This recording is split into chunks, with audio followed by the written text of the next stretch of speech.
كان اسمه نذير، شاب بسيط من حي شعبي، قلبه عامر طموح، ما يحبش يبقى بطال ولا يعيش على دارهم.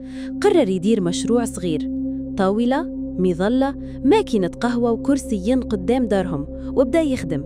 الناس يجيوا يشربوا قهوة، يضحكوا ويحكوا، كان جو شباب. بصح الخير كي يبان العيون تتخطف.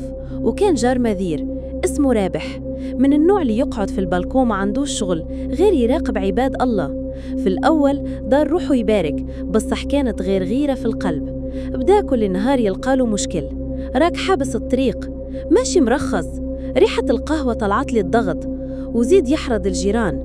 واحد يقول ما يخليناش نرقدوا، وواحد يقول راح عملها مقهى.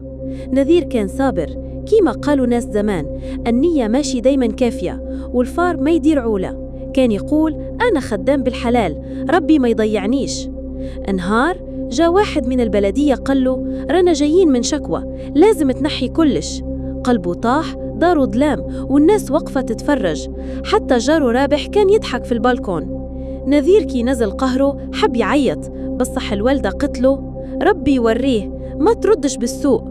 شهرين نذير رجع يخدم في بلاصات أخرى، راح للمرشي للباركينج، بصح ما لقى الراحة كيف قدام دارهم. وفي نهار ربي جا البلاغ الكبير، ربح طح من البالكون تاعه، كان يبدل طبسيلي، زلق ودار كسر في ظهره.